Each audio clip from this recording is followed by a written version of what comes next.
さん。食われてる。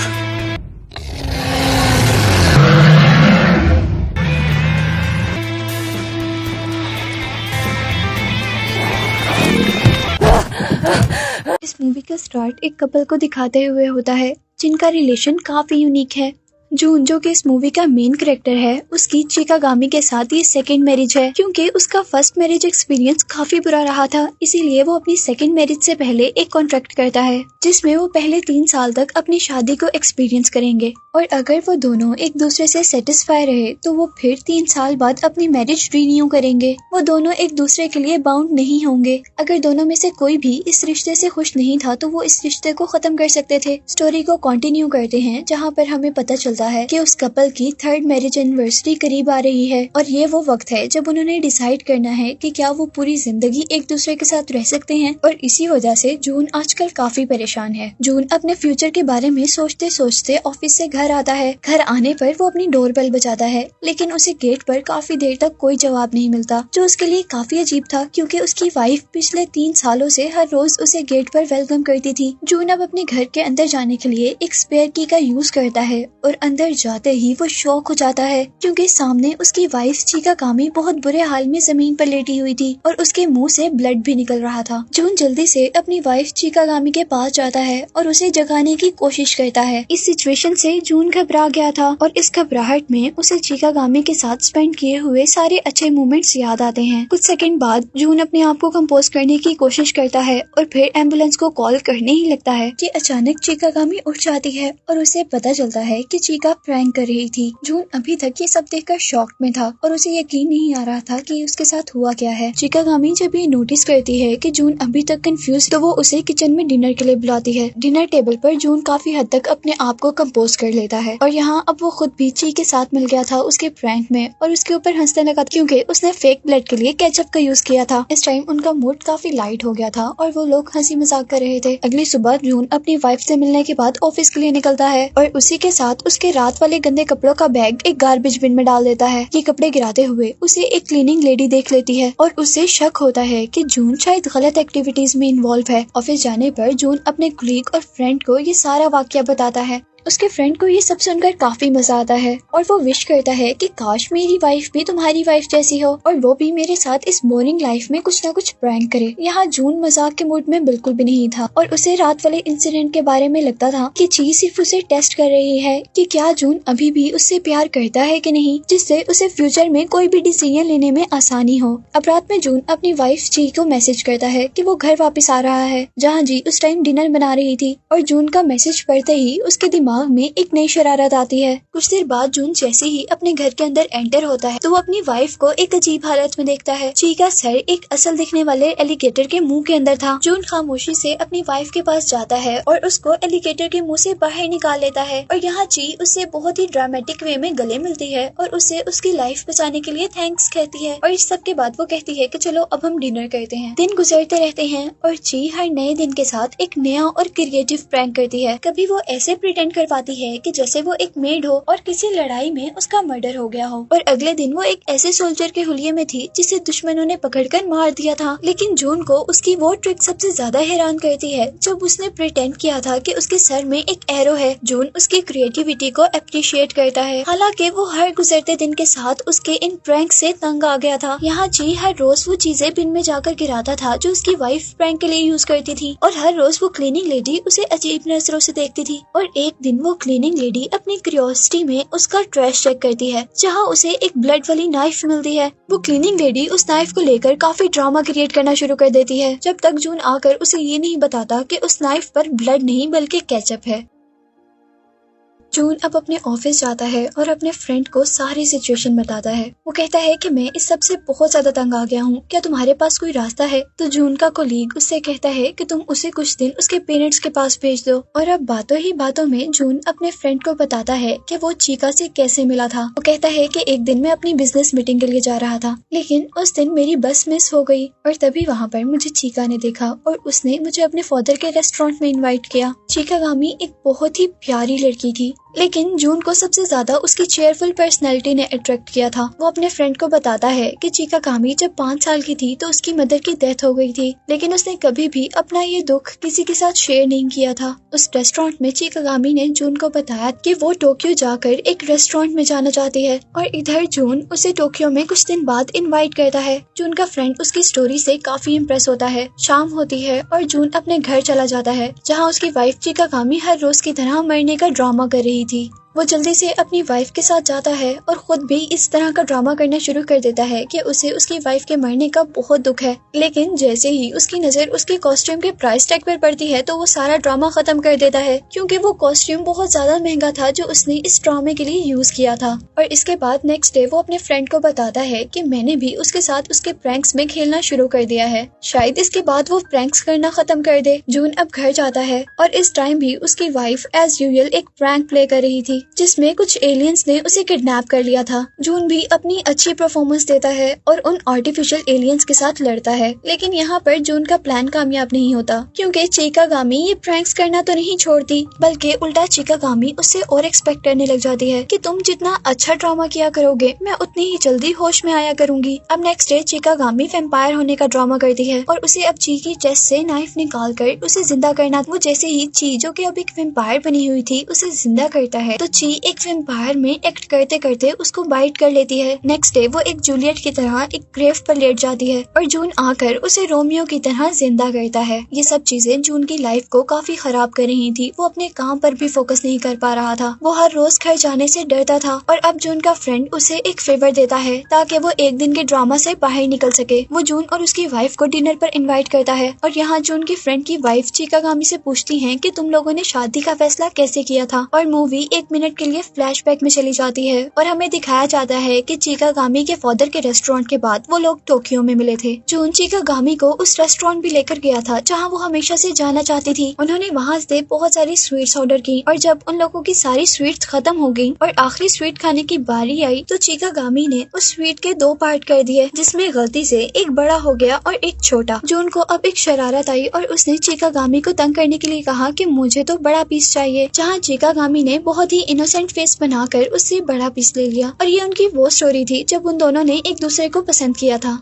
अब next day जून अपने घर जा रहा था तो उसे एक पोस्टर नजर आता है जो कि एक जॉब की वैकेंसी थी। वो अपने घर जाकर उसे अपनी वाइफ को देने का सोचता है ताकि अगर वो कुछ काम करेगी तो शायद वो ये प्रैंक्स करना खत्म कर दे। और जैसे ही वो घर जाता है तो वो अपनी वाइफ को एक इजिप्ट प्रिंसेस के तौर पर देखता है। एज रेगुलर जून उसे दोबारा होश में लेकर आता है और डिनर के दौरान वो उसे जॉब के बारे में बताता है। चिकागामी वो जॉब तो एक्सेप्ट कर लेती है, लेकिन वो अपने प्रैंक्स नहीं छोड़ती और वो अपनी जॉब के बाद भी बैंक रॉबर्स के हाथों मरने का ड्रामा करती है। जून इस सब से थक गया था और वो अपनी वाइफ से कहता है कि तुम प्लीज अब मरने का ड्रामा मत किया करो, मैं इन सब से बहुत ज्यादा थक गया हूँ। नेक्स्ट डे क्योंकि जून ने अपनी वाइफ को मना कर दिया था तो उसे लगता था कि आज वो प्रैंक नहीं करेगी और वो उसके लिए कुछ फ्लावर्स लेकर आता है। और अब जून ने वाकई मरने का ड्रामा नहीं किया था, बल्कि एक ऑलरेडी मरे हुए इंसान का ड्रामा किया था। यानी आज के ड्रामा में वो गोस्ट बनी हुई थी। नेक्स्ट डे संडे था और आज क्योंकि जून ने ऑफिस नहीं जाना था इसीलिए चिकागामी पूरा दिन रोबोट बनने का डिसाइड करती है। रात में जून अपने फ्रेंड को उसकी मिसेस के साथ अपने घर डिनर पर इनवाइट करता है। वो लड़की जिसका नाम यूमिको है, उसे चिकागामी का एलिगेटर बहुत ज्यादा पसंद आता है, जो पहले भी उसने एक बार अपने प्रैंक के लिए यूज किया था। वो उसे देखकर बहुत ज्यादा एक्साइटेड हो जाती है और चिकागामी से पूछती है कि क्या वो उसे ले सकती है। यहाँ उसका हस्बैंड भी उसकी ये चीज देखकर बहुत ज्यादा हैरान हुआ था कि उसे ऐसी चीजें कब से पसंद है।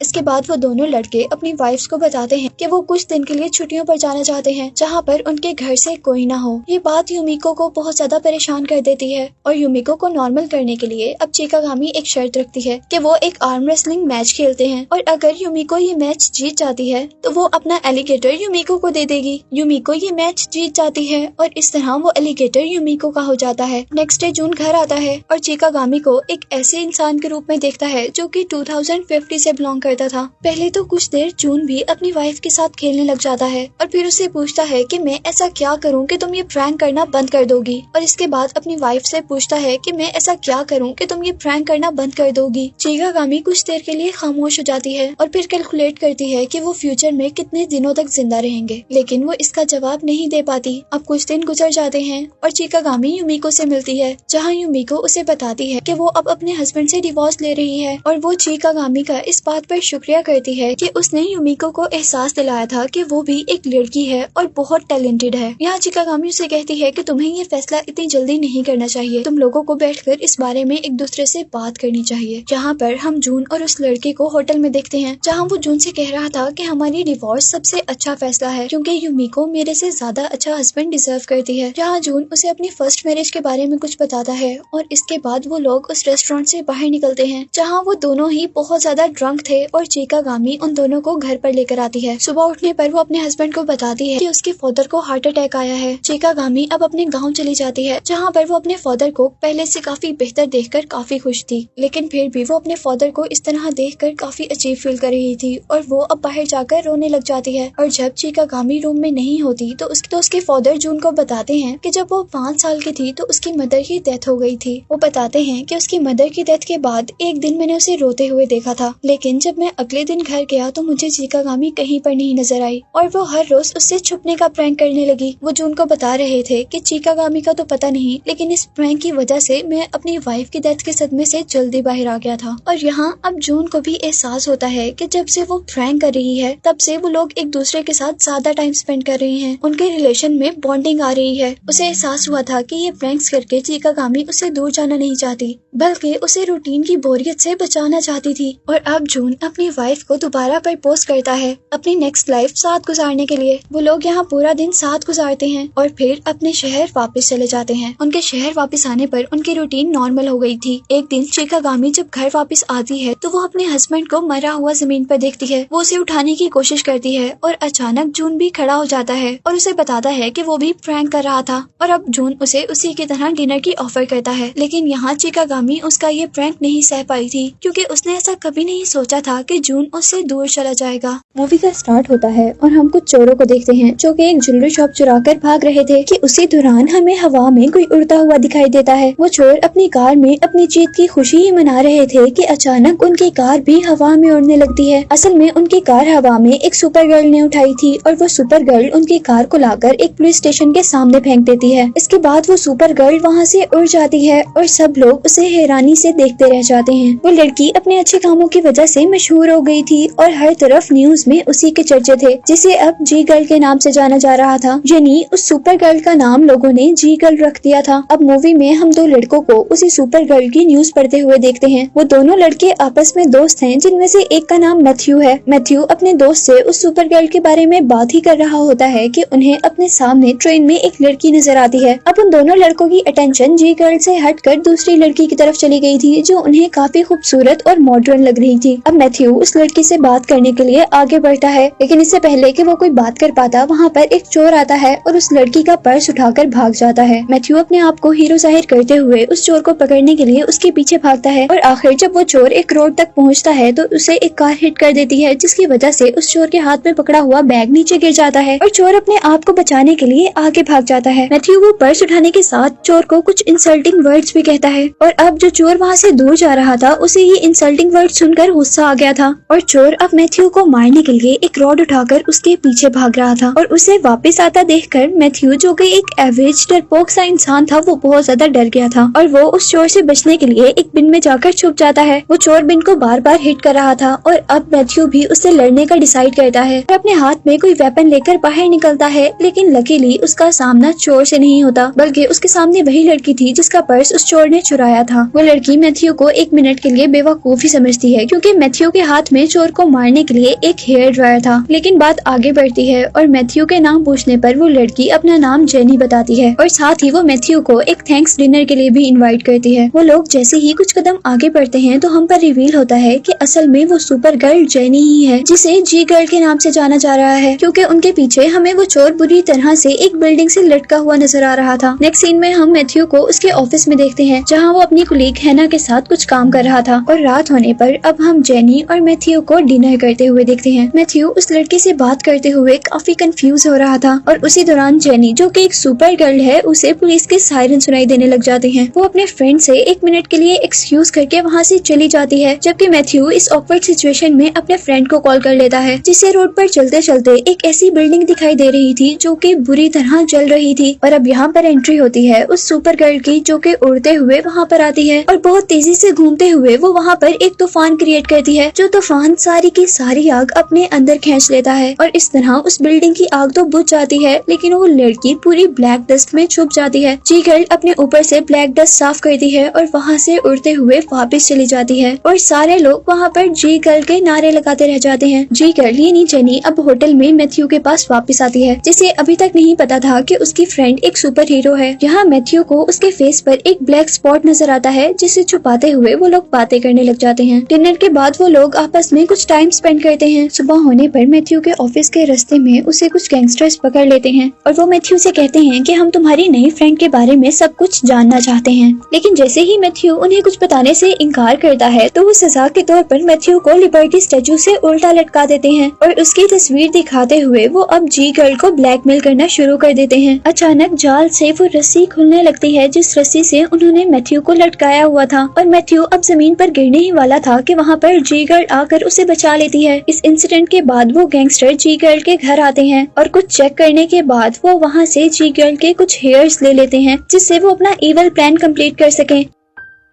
यहाँ अब मैथ्यू जेनी यानी जी गर्ल से पूछ रहा था कि वो गैंगस्टर तुम्हारे पीछे क्यों पड़े हुए हैं, और तब मैथ्यू से कहती है कि अब मैं ज्यादा देर अपनी आइडेंटिटी नहीं छुपा सकती, और वो उसे अब अपना असल दिखाती है, जिससे मैथ्यू को भी पता चल जाता है कि वही जी गर्ल है। और साथ ही हमें ये भी पता चलता है कि मैथ्यू और जी गर्ल बचपन में साथ थे। मूवी यहीं से फ्लैशबैक में जाती है और हम देखते हैं कि वो दोनों फ्रेंड्स वॉक कर रहे हैं, जहाँ उन्हें आसमान पर एक एस्ट्रोलॉब नजर आता है, जो उन्हीं के करीब जमीन पर गिर जाता है। अब यहाँ इससे पहले कि वो लोग पुलिस को कॉल करते, जेनी उस रॉक को हाथ लगाती है जो उस एस्ट्रोलॉब के टूटने से वहाँ पर गिरी थी। वो रॉक पूरी की पूरी जली हुई थी, लेकिन जेनी के हाथ लगाने पर उसका हाथ नहीं जलता, बल्कि वो रॉक बहुत सारे पीसेस में डिवाइड हो जाती है। और सरप्राइजिंगली जेनी की बॉडी में बहुत से चेंजेस आने लग जाते हैं, जैसे उसके अंदर कुछ पावर्स आ रही हो। इन पावर्स के आने की वजह से उसने अपने फ्रेंड मैथ्यू को छोड़ दिया था, जिससे मैथ्यू काफी उदास हो गया था। अब मूवी यहीं से दोबारा प्रेजेंट सीन में आती है, जहाँ जेनी अपने जी गर्ल के ड्रेस में मैथ्यू को लेकर वहाँ से बाहर चली जाती है। वो लोग हवाओं की सैर करते हैं और बहुत एंजॉय करते हैं, और यहीं दूसरी तरफ वो गैंगस्टर जी गर्ल के बालों पर कुछ एक्सपेरिमेंट कर रहा होता है। वो जेनी के बालों को काटने की कोशिश करता है, लेकिन उसके बाल किसी भी चीज से नहीं कटते, इवन उसके बाल एक बहुत बड़ी ब्लेड को भी तोड़ देते हैं। इसके बाद वो जी गर्ल के बालों के नीचे एक रॉक रखता है, जो कि एस्ट्रोलॉब का एक पार्ट थी, और वो रॉक उस बालों की सारी पावर एब्सॉर्ब कर लेती है, जिसके बाद उसके बाल आसानी से कट जाते हैं। कुछ देर बाद हम मैथ्यू को उसकी कंस्ट्रक्शन साइट पर देखते हैं, जहाँ पर वो अपने कलीग हैना के साथ था, और उतने में ही वहीं पर जेनी भी आ जाती है। वो लोग एक डिनर का प्लान करते हैं, लेकिन ड्यूरिंग डिनर जेनी को हैना का मैथ्यू के साथ ज्यादा फ्रैंक होना पसंद नहीं आता, और इस वजह से वो कुछ गुस्से में भी आ जाती है। और तभी एक न्यूज रिपोर्ट में एक रॉकेट सैटेलाइट को दिखाया जाता है, जो कि जमीन की तरफ क्रैश होने वाली थी, जिसे देखकर लोग बहुत ज्यादा डर गए थे और बहुत ज्यादा परेशान भी थे। जेनी गुस्से में यहाँ से उठकर चली जाती है, और हमें कुछ सेकंड बाद टीवी में जी गर्ल को दिखाया जाता है, जिसने उस रॉकेट को दोबारा स्पेस की तरफ लॉन्च कर दिया था,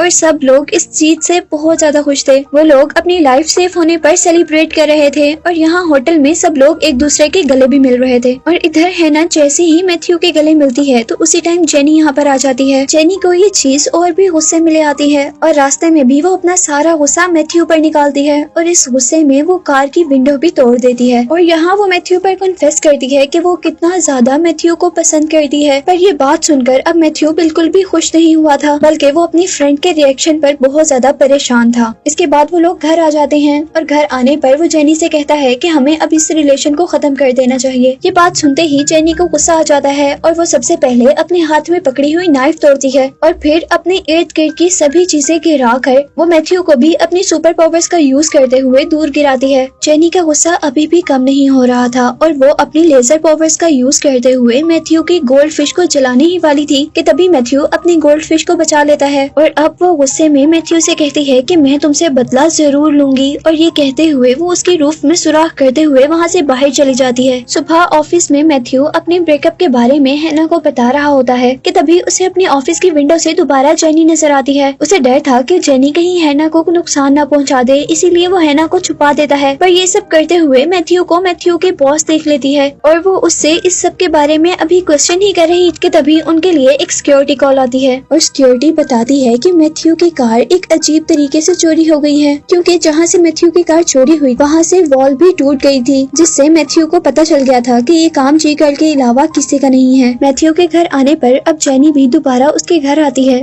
उसी होल से जो होल उसने रूफ में पहले किया था, और वो मैथ्यू को दिखाती है कि उसने मैथ्यू की कार को स्पेस में छोड़ दिया है। मैथ्यू अब अपनी फ्रेंड को पागल कहता है और उसे यहाँ से चले जाने को कहता है, जिस बात से जेनी को और भी ज्यादा गुस्सा आ जाता है और वो उसका सर जलाकर उस पर एक अजीब सा मार्क छोड़ देती है। नेक्स्ट डे अब मैथ्यू की ऑफिस में बहुत इंपॉर्टेंट मीटिंग थी और इस वजह से मैथ्यू अपने सर से उस मार्क को छुपाने के लिए एक कैप पहन लेता है। इससे पहले कि मैथ्यू अपनी स्पीच स्टार्ट करता, वो जेनी को अपनी विंडो से बाहर देख लेता है और यहाँ उसकी वो हालत हो गई थी जैसे उसने कोई भूत देख लिया हो। और अभी वो इस शौक से बाहर नहीं निकला था कि जेनी अब उसके ऑफिस के अंदर आ जाती है और वहाँ पर एक अजीब तूफान पैदा करती है, जिसकी वजह से सारे पेपर्स उड़ने लग जाते हैं। और कुछ देर बाद बाकी सारे मैथ्यू को देखकर शॉक में थे, क्योंकि अब उसकी बॉडी पर कपड़े नहीं थे और इसी वजह से उसकी बॉस उसे जॉब से फायर कर देती है। हैना को मैथ्यू के लिए काफी बुरा लग रहा, इसीलिए वो मैथ्यू को लेकर अपने घर पर आ जाती है। वो लोग आपस में टाइम स्पेंड करते हैं, लेकिन ये चीज भी जेनी को बिल्कुल पसंद नहीं आती और वो उनके घर के बाहर जोर जोर से शाउट करने लगती है। मैथ्यू जल्दी से अब विंडोज के पास जाता है जहाँ पर उसे जेनी नजर आती है, जिसके हाथ में एक बहुत बड़ी शार्क थी और जेनी उस शार्क को मैथ्यू की तरफ फेंक देती है और वो शार्क विंडो को तोड़ते हुए रूम के अंदर आती है। मैथ्यू उससे बचते बचते दूर भाग रहा था, लेकिन वो शार्क भी मैथ्यू को खाने वाली थी, लेकिन मैथ्यू शार्क के हमले से बच जाता है और गलती से शार्क खुद ही एक विंडो से नीचे गिर जाती है। मैथ्यू को अब लग रहा था कि चीजें बहुत ज्यादा सीरियस हो रही हैं, इसीलिए वो हैना को ये शहर छोड़कर कहीं और जाने को कह देता है और अब वो जेनी से जान छुड़वाना चाहता था, इसीलिए वो उस गैंगस्टर के पास जाता है जो गैंगस्टर उससे हमेशा से जेनी के बारे में इंफॉर्मेशन लेने की कोशिश करता था। मैथ्यू गैंगस्टर के घर जाकर बहुत ज्यादा हैरान हो गया था, क्योंकि उसके घर पर बहुत सारी ऐसी चीजें थी जो कि जेनी से रिलेट करती थी और मैथ्यू जैसे ही उसे देखने की कोशिश करता है तो गैंगस्टर वहाँ का दरवाजा बंद करके उसे अपने साथ ले आता है। मैथ्यू उस गैंगस्टर से कहता है कि मुझे अपनी फ्रेंड को नॉर्मल करना है और मैं उसे कैसे कर सकता हूँ, तो वो गैंगस्टर उसे एक एस्ट्रोलॉब का पीस दिखाता है और वो पीस जेनी की सारी एनर्जी अपने अंदर एब्सॉर्ब कर सकता था। और वो गैंगस्टर मैथ्यू से कहता है कि तुम वो इंसान हो जिससे जेनी बहुत ज्यादा फ्रैंक है और वो तुम्हारे पे बिलीव भी करती है, और अगर तुम उसकी पावर्स लेने में मेरा साथ दो तो इस तरह मेरा भी काम हो जाएगा और तुम्हारा भी। जेनी, मुझे जेनी की पावर्स भी मिल जाएंगी और तुम्हारी फ्रेंड भी नॉर्मल हो जाएगी। इसके बाद वो जेनी के लिए कुछ फ्लावर्स लेकर उसके अपार्टमेंट में जाता है और वो जेनी से हर उस चीज के लिए सॉरी करता है जिसकी वजह से जेनी का दिल दुखा था, और यहाँ जेनी भी उसे माफ कर देती है। रात में वो जेनी को अपने घर डिनर पर इनवाइट करता है। जेनी जैसे ही उसके घर जाती है तो सारी अरेंजमेंट्स देखकर काफी खुश होती है और सबसे ज्यादा एक्साइटेड वो उस गिफ्ट के लिए थी जो अभी तक मैथ्यू उसे खोलने नहीं दे रहा था। वो लोग अब डिनर कर रहे होते हैं और ये सब कुछ गैंगस्टर पार्किंग लॉट में देख रहा था। इन लोगों के डिनर के दौरान वहाँ पर हैना आ जाती है और वो मैथ्यू के साथ जेनी को देखकर काफी गुस्से में आ गई थी। वो लोग आपस में लड़ने ही वाले होते हैं कि तभी हैना के पीछे पीछे वहाँ पर मैथ्यू का फ्रेंड भी आ जाता है और वो उस बॉक्स को खोल देता है, जिस बॉक्स को खोलने के लिए जेनी बहुत ज्यादा एक्साइटेड थी और उस बॉक्स के खुलते ही जेनी की सारी एनर्जी वो एस्ट्रोलॉब का पीस एब्सॉर्ब करने लग गया था, जिसकी वजह से जेनी भी जमीन पर गिर गई थी। और तभी वहाँ पर गैंगस्टर आता है और वो आकर जेनी को बताता है कि तुम्हारी सुपर पावर्स चली गई हैं। अब वो गैंगस्टर सब पर गन पॉइंट कर लेता है कि तभी मैथ्यू अपने फ्रेंड को इशारा करता है कि वो गैंगस्टर को मारे, और इस लड़ाई के दौरान जेनी को मौका मिल जाता है कि वो अपनी पावर्स वापस ले ले, और जैसे ही वो अपनी पावर्स वापस लेने के लिए उस एस्ट्रोलॉब तक बढ़ती है तो हैना उसे देख लेती है और वो भी उसे रोकने के लिए आगे जाती है और तभी वो एस्ट्रोलॉब फट जाता है और यहाँ हैना और जेनी दोनों बहुत दूर जाकर गिरती हैं। मैथ्यू जल्दी से हैना को बचाने के लिए जाता है, लेकिन इससे पहले पहले कि वो कुछ करता, अब जेनी दोबारा अपनी सुपर पावर्स के साथ हवा में नजर आती है और जेनी सबसे पहले आकर मैथ्यू को बहुत जोर से मारती है। और इससे पहले कि वो मैथ्यू को जान से ही मार देती, हम यहाँ पर हैना को देखते हैं जिसके पास अब जेनी जैसी सुपर पावर्स आ गई थी। और यहाँ अब हैना और जेनी के दरमियान में लड़ाई शुरू हो गई थी, जो कि हवा में एक दूसरे से लड़ रही थी। और अब हैना जेनी को एक कार के ऊपर फेंकती है और यहाँ जेनी अपना डिफेंड करते हुए उसे भी किक करती है और हैना जाकर एक बिल बोर्ड से टकरा जाती है, लेकिन यहाँ पर भी उसे कोई चोट नहीं आई थी। और वो अब जमीन पर आकर एक टॉवर जमीन से निकालती है और उससे जेनी को हिट करती है, जिसकी वजह से जेनी को बहुत ज्यादा गुस्सा आ जाता है और वो भी अब एक कार उठाकर हैना पर अटैक करती है, लेकिन इस अटैक से हैना बच जाती है। और अब वो दोनों बहुत तेजी से घूमते हुए लड़ रही थी और वो लड़ते लड़ते एक फैशन शो में चली जाती है। और अब यहीं पर मैथ्यू आता है, जो कि उनको लड़ने से रोकता है और उनको बताता है कि उनकी लड़ाई से और कुछ नहीं हो रहा, बल्कि सिर्फ लोग डर रहे हैं। और साथ ही वो यहाँ पे जेनी से सॉरी कहता है, इसलिए कि वो अब जेनी के साथ और इस रिलेशन में नहीं रह सकता था। वो जेनी को कहता है कि मैं ये रिलेशन इसलिए खत्म नहीं कर रहा कि मुझे तुमसे प्यार नहीं, बल्कि मुझे लगता है कि तुम मेरे से बेटर डिजर्व करती हो। और तभी वो उस गैंगस्टर को आगे करता है और यहाँ हम पर रिवील होता है कि असल में वो गैंगस्टर उसकी पावर अपने लिए नहीं छीनना चाहता था, बल्कि वो गैंगस्टर उसकी पावर को खत्म करके उसे एक नॉर्मल इंसान बनाना चाहता था, ताकि वो हमेशा के लिए जेनी के साथ रह सके। ये बात सुनकर जेनी खुश हो जाती है। वहाँ मौजूद सभी लोग उनकी खुशी को सेलिब्रेट करते हैं और साथ ही हम देखते हैं कि अब मैथ्यू भी हैना के साथ बहुत खुश था। नेक्स्ट मॉर्निंग अब जेनी मैथ्यू को उसकी कार वापस लाकर देती है। वो चारों यहाँ आपस में एक दूसरे के साथ काफी खुश नजर आ रहे थे कि तभी हैना और जेनी को पुलिस सायरन सुनाई देते हैं और तभी वो दोनों बहुत तेजी से घूमती हैं और अपने आप को सुपर गर्ल्स में चेंज करते हुए वहाँ से चली जाती हैं, जबकि मैथ्यू और गैंगस्टर्स उन दोनों को देखते रह जाते हैं और यही दिखाते हुए ये मूवी एंड हो जाती है।